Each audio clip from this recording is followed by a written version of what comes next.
آمنوا صلوا علیہ وسلموا تسلیما صلاۃ والسلام علیک یا سیدی یا رسول اللہ صلاۃ والسلام علیک یا سیدی یا حبیب اللہ الصلاۃ والسلام علیک یا سیدی یا نبی اللہ وعلی آلک واصحابک یا سیدی یا خاتم النبیین۔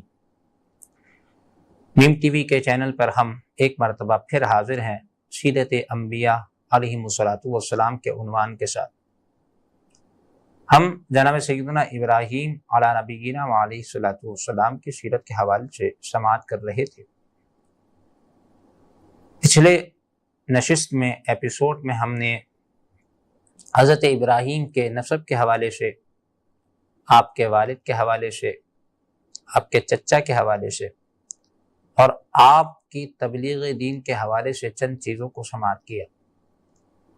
آج ہم جناب سیدنا ابراہیم کی ایک عظیم قربانی کے ذکر کی طرف آگے بڑھیں گے۔ جناب سیدنا ابراہیم علی نبینا علیہ الصلوۃ والسلام کے گھرانے میں دو زوجہ تھیں، حضرت سارہ اور حضرت ہاجرہ، اور آپ کے دو بیٹے تھے، حضرت اسحاق اور حضرت اسماعیل علی نبینا علیہ الصلوۃ والسلام۔ آپ نے جو سب سے پہلے نکاح فرمایا وہ جناب سیدہ سارہ رضی اللہ تعالی عنہا سے فرمایا۔ حضرت سارہ سے جب آپ کا نکاح ہوا تو نکاح کے کئی عرصے گزر چکے، لیکن آپ کے یہاں کوئی اولاد نہیں ہوئی۔ تو جب اولاد نہ ہوئی تو حضرت سارہ نے خود جناب سیدنا ابراہیم علیہ الصلوۃ والسلام کو یہ بات عرض کی کہ آپ ایک اور نکاح کر لیں کہ اس سے ہماری اولاد ہو جائے، اولاد ہو تو ہمیں تسکین حاصل ہو، کیونکہ اولاد زوجین کے لیے تسکین کا باعث ہوتی ہے۔ تو حضرت ابراہیم نے اپنا دوسرا نکاح حضرت ہاجرہ رضی اللہ تعالیٰ عنہ سے فرمایا۔ جب حضرت ہاجرہ رضی اللہ تعالیٰ عنہ سے آپ نے نکاح فرمایا تو ابراہیم علیہ الصلوۃ والسلام نے رب تعالیٰ کی بارگاہ میں دعا کی، رب ہب لی من الصالحین، الہی مجھے لائق اولاد عطا فرما۔ اللہ تبارک و تعالیٰ نے اس دعا کو قبول فرمایا اور قرآن میں ارشاد فرمایا فبشرناہ بغلام حلیم، اور ہم نے آپ کو حلم والے بیٹے کی خوشخبری عطا فرمائی۔ رب تعالیٰ قرآن میں جناب سیدنا اسماعیل جو کہ حضرت ہاجرہ کے بطن اقدس سے پیدا ہوئے، حضرت اسماعیل کے بارے میں اللہ تبارک و تعالیٰ نے ارشاد فرمایا کہ حضرت اسماعیل حلم والے ہیں، صبر والے ہیں۔ کیسی برداشت ہے، صرف اس بات سے اندازہ لگائیں کہ 13 سال کم و بیش کی عمر ہے کہ اللہ تبارک و تعالی جناب سیدنا ابراہیم کو حکم فرماتا ہے کہ ابراہیم اپنے بیٹے کو ذبح کرو، تو اللہ تبارک و تعالی کے حکم کے عمل کی پیروی کرنے کے لیے صرف جناب سیدنا اسماعیل کو حضرت ابراہیم یہ فرمانے کے لیے کہتے ہیں کہ اللہ نے تجھے ذبح کرنے کا حکم دیا ہے، تو تیری کیا رائے ہے؟ یہ رائے طلب کرنا، پوچھنا نہیں تھا کہ اگر تو چاہے تو میں کروں، تو چاہے تو میں نہ کروں، نہ، بلکہ رائے طلب کرنا حضرت اسماعیل کا موقف جاننے کے لیے تھا کہ کیا تو اس بات پر راضی ہے؟ تو اچھی بات ہے، مجھے خوشی ہوگی، اگر تو راضی نہیں تو اللہ کے حکم پر تو مجھے عمل کرنا ہے، بہر صورت اللہ کے حکم پر تو عمل ہوگا۔ لیکن جناب سیدنا اسماعیل اپنے والد سے کیا ارشاد فرماتے ہیں؟ ستجدنی انشاء اللہ من الصابرین، ان قریب آپ مجھے بڑے صبر کرنے والوں میں سے پائیں گے۔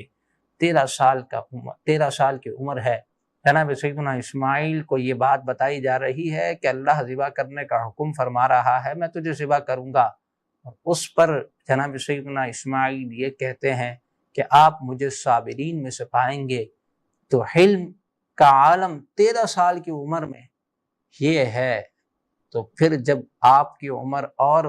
جب بڑی ہوگی تو اس وقت آپ کے حلم کا کیا عالم ہوگا، کیونکہ قرآن نے بشارت عطا فرمائی فبشرناہ بغلام حلیم، کہ ہم نے آپ کو علم والی اولاد کی خوشخبری دی۔ تو جناب سیدنا ہاجرہ کے بطن اقدس سے جب حضرت اسماعیل کی ولادت ہوئی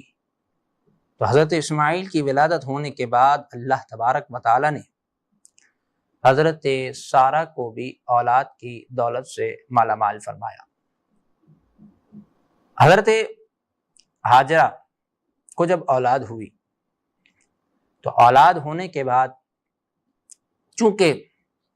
عورت ہے، فطرت ہے، حضرت سارہ خوش ہوئی کہ ہمارے یہاں اولاد ہوئی، لیکن غمگینی کی کیفیت تو آ ہی جاتی ہے کہ میرے پاس اولاد نہیں ہے۔ تو حضرت سارہ نے اللہ تبارک و تعالیٰ کی بارگاہ میں دعا عرض کی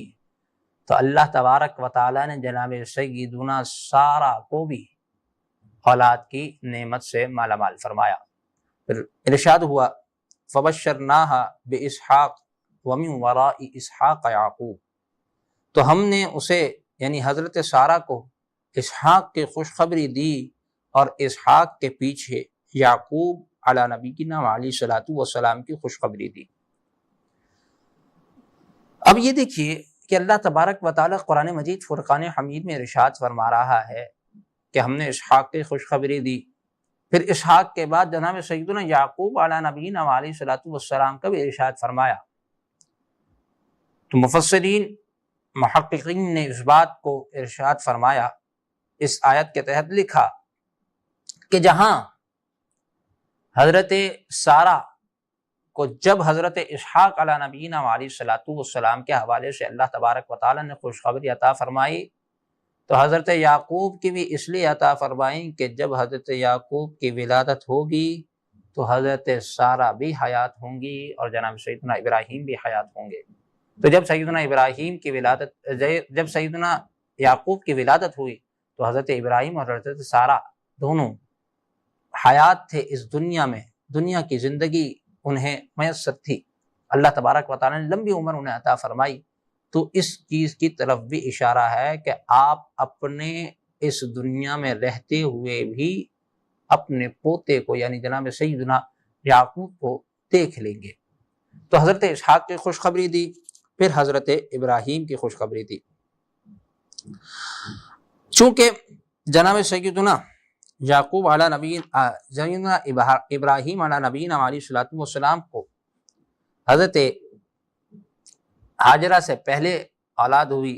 تو مفسرین فرماتے ہیں کہ حضرت سارہ کو جب اولاد نصیب ہوئی تو اس وقت ان کی عمر 90 یا 99 سال تھی،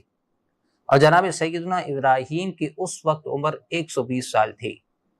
اور حضرت ابراہیم کے جو بیٹے حضرت اسماعیل ہیں یہ حضرت اسحاق سے بڑے ہیں کہ حضرت ابراہیم کی حضرت اسحاق کے درمیان جو ڈیوریشن ہے وہ 13 سال کم و بیش کی ہے، کہ جب آپ 13 سال حضرت اسحاق حضرت اسماعیل سے عمر میں چھوٹے ہیں، حضرت اسحاق چھوٹے ہیں اور حضرت ابراہیم علی نبینا علیہ الصلوۃ والسلام کی عمر بڑی ہے۔ تو جب حضرت اسحاق کی ولادت ہوئی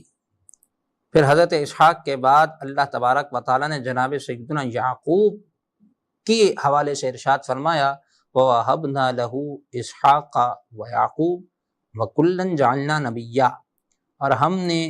اسحاق یعقوب کی خوشخبری جناب سیدنا ابراہیم کو دی اور سب کے سب یہ نبی ہیں، یعنی حضرت ابراہیم کی اولاد میں سے ایک شاخ جناب سیدنا اسحاق کی ہے، ایک شاخ جناب سیدنا اسماعیل کی ہے۔ حضرت اسحاق کی جو نسل ہے وہ یعقوب علی نبینا علیہ الصلوۃ والسلام، پھر جناب سیدنا یوسف، اس طرح بنی اسرائیل کا نسب چلتا رہا، جناب سیدنا عیسیٰ تک پہنچتا ہے، سب کے سب نبوت کا سلسلہ جناب سیدنا اسحاق سے چل رہا ہے۔ پھر حضرت اسماعیل کی طرف آئیں تو حضرت اسماعیل سے سلسلہ چل رہا ہے اور جناب محمد الرسول اللہ حضور خاتم النبیین صلی اللہ علیہ وسلم تک یہ سلسلہ پہنچتا ہے، یعنی حضرت ابراہیم کے دونوں بیٹوں سے انبیاء علیہم السلام کی نسلوں کو اللہ تبارک و تعالیٰ نے پیدا فرمایا، یعنی انہی دونوں حضرات شخصیات کے وطن سے جو تولد ہوتے رہے وہ حضرات انبیاء کی صفوں میں آتے رہے، اللہ تبارک و تعالیٰ نے انہیں نبی ہونے کا شرف عطا فرمایا۔ تو یہ جناب سیدنا ابراہیم کو بڑا مقام مرتبہ اللہ تبارک و تعالیٰ نے عطا فرمایا۔ پھر جب تھوڑا وقت گزرا تو اللہ تبارک و تعالیٰ نے جناب سیدنا ابراہیم کو حکم فرمایا کہ حضرت ہاجرہ کو اور بیٹے حضرت اسماعیل کو تم حرم کی سرزمین پر چھوڑ دو۔ یہ حضرت ابراہیم کا امتحان تھا، آزمائش تھی۔ آپ نے اپنی زوجہ حضرت ہاجرہ اور اپنے 9 مولود بیٹے، اس وقت جناب سیدنا اسماعیل بہت چھوٹے تھے، آپ نے لیا اور اللہ تبارک و تعالیٰ کے حکم کو پورا کرنے کے لیے حرم کی زمین کی طرف یعنی سرزمین مکہ کی طرف آپ نے ہجرت کرنا شروع کیا، چلنا شروع کیا۔ پھر حضرت ابراہیم علی نبینا علیہ الصلوۃ والسلام جہاں آج زمزم ہے اس کے وہاں ایک درخت لگا ہوا تھا، کیونکہ وہ پورا بیابان تھا اور نہ کوئی بندہ نہ بندے کی ذات، نہ کہیں پانی کا کوئی تصور، نہ کہیں کوئی کھانے کا تصور، کسی چیز کا کوئی تصور اس جگہ پر موجود نہیں تھا،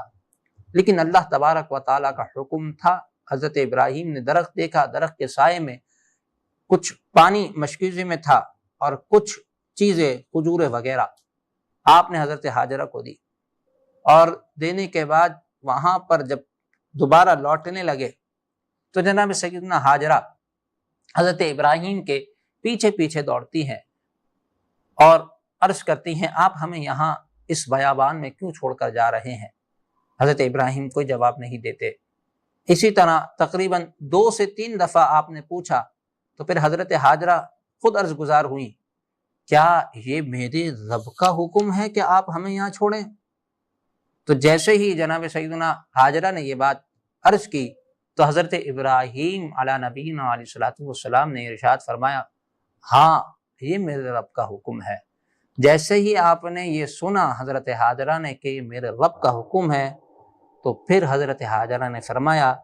اذ لا یضیعنا ثم رجع، اچھا ہمیں اللہ تبارک و تعالیٰ کا حکم ہے تو اللہ تبارک و تعالیٰ ہمیں ضائع نہیں کرے گا۔ یہ کہتے ہوئے آپ اپنی جگہ پر واپس لوٹ گئی۔ یعنی آپ دیکھیے کہ ایک ایسی جگہ ہے جہاں پر درختوں کے پتے کھانے کا بھی تصور نہیں ہے، لیکن حضرت ہاجرہ جب یہ سنتی ہیں کہ میرے رب کا حکم ہے، میرے رب نے حکم فرمایا کہ مجھے اور میرے بیٹے اسماعیل کو یہاں چھوڑو، تو پھر جس نے کام کرنا ہے وہ میرا رب ہی ہے، یعنی میرا رب ہی میرے تمام معاملات کو پورا کرے گا۔ کیسی یقین کی دولت اللہ تبارک و تعالیٰ نے حضرت ہاجرہ کو عطا فرمائی۔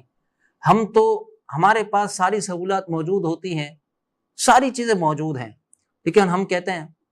پتہ نہیں اس مہینے ہمارے اتنے پیسے ہیں، یہ پورے ہوں گے یا نہیں ہوں گے، ہم کر پائیں گے یا نہیں کر پائیں گے، ہمارا گزر بسر ہو پائے گا یا نہیں ہو پائے گا۔ لیکن حضرت ہاجرہ کی اس ادا پر قربان جائیں کہ جب جنگل و بیابان، ایسا بیابان کہ جہاں پانی کا تصور نہیں، جہاں کھانے کا تصور نہیں، دور دور تک کوئی بندہ نہ بندے کی ذات، اس میں بھی جب یہ سنتی ہیں جناب سیدنا ابراہیم سے کہ میرے رب نے فرمایا ہے کہ میں تمہیں یہاں چھوڑوں، تو آپ کتنی پر اطمینان ہو گئیں کہ جب میرے رب نے فرمایا ہے تو میرا رب مجھے ضائع نہیں ہونے دے گا، میرا رب میری بھی حفاظت کرے گا، میرا رب میرے بیٹے کی بھی حفاظت کرے گا، میرا رب مجھے بھی کھلائے گا، میرا رب میرے بیٹے کو بھی کھلائے گا۔ لیکن آج ہم ان حضرات کی سیرت کو تو پڑھتے ہیں لیکن اپنے اندر تبدیلی کیوں نہیں لاتے؟ یہ تو تبدیلی لانے والی مقام ہے، یہ سن کر اپنے اندر تبدیل کرنے والا بندہ ہونا چاہیے کہ ایسا یقین جب حضرت ہاجرہ کو عطا ہوا تو ہمیں بھی تو اپنے اندر ایسی یقین کی دولت کو لانا ہے۔ تو جب ہم یقین کی دولت کو لے آئیں گے تو اللہ تبارک و تعالی ہمارے سارے معاملات آسان فرما دے گا۔ بس شرط یہ ہے کہ یقین کامل اللہ کی ذات پر ہو۔ حضرت حاجرہ کے پاس جو تھوڑا بہت کھانا، مشکیزے میں پانی جو موجود تھا، آپ کھاتی، اور جب تک آپ کھاتی تو حضرت اسماعیل کو آپ دودھ پلاتی، لیکن ہوا یہ کہ چند دنوں بعد کھانا ختم،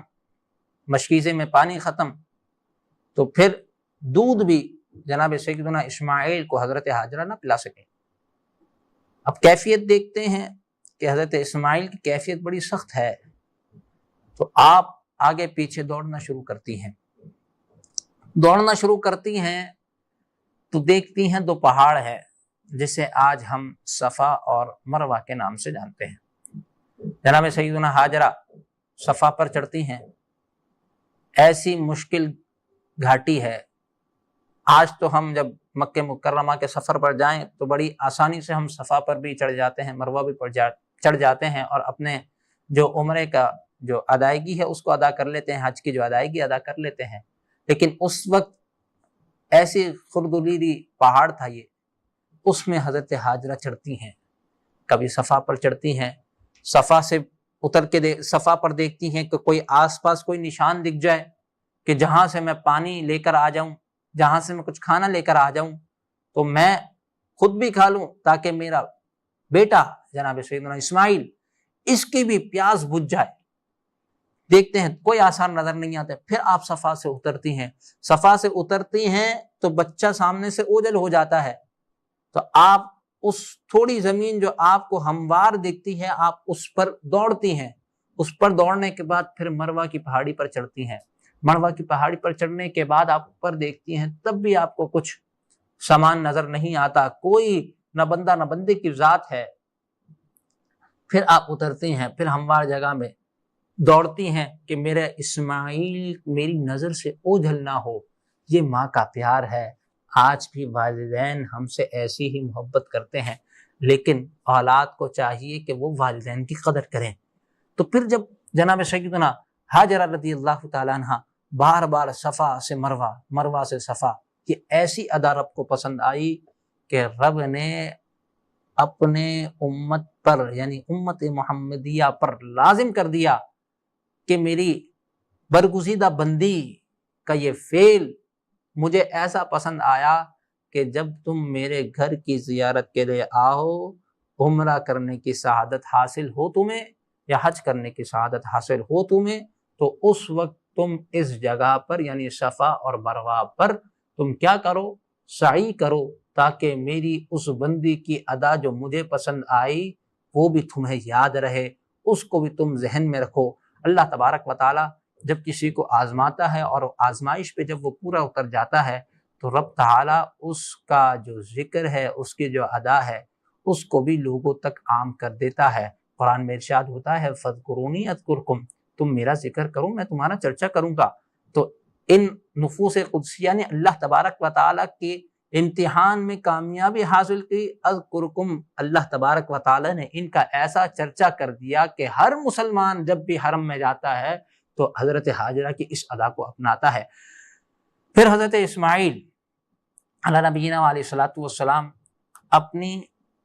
بھوک کی شدت کی وجہ سے روتے ہیں اور اپنی ایڑیاں رگڑتے ہیں۔ ایڑیاں رگڑتے ہیں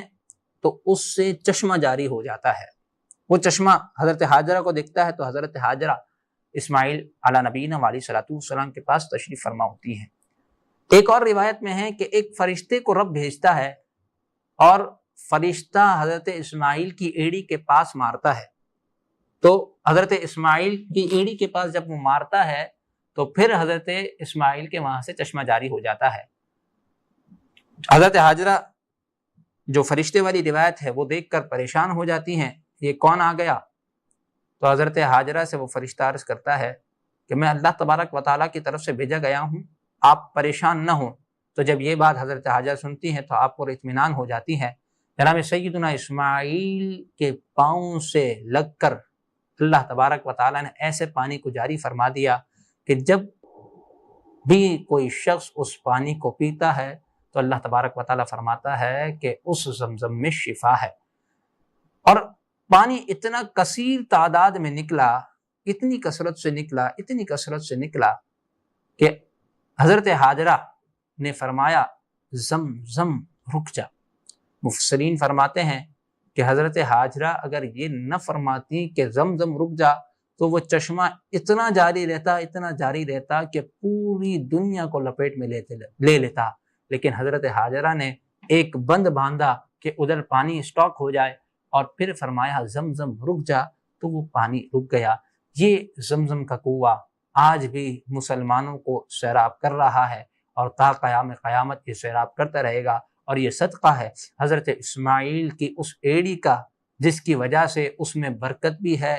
اور اللہ تبارک و تعالیٰ نے اس میں شفا بھی رکھی، اور یہ صدقہ ہے حضرت حاجرہ کا، اور یہ صدقہ ہے جناب سیدنا ابراہیم کا، جن کی قربانیوں کے سبب آج ہمیں یہ عظیم چیزیں میسر آئی۔ اگلے نشست میں آپ کے سامنے پھر جناب سیدنا ابراہیم علی نبینا وعلیہ الصلوۃ والسلام کی سیرت کے حوالے سے اور جناب سیدنا ابراہیم اور حضرت اسماعیل کے درمیان جو قربانی میں مکالمہ ہوا اور پھر جب حضرت اسماعیل کو ذبح کرنے کا اللہ نے حکم ارشاد فرمایا، اس کے حوالے سے ہم سماعت کریں گے۔ جب تک کے لیے اجازت دیجیے۔ وآخر دعوایا ان الحمد للہ رب العالمین۔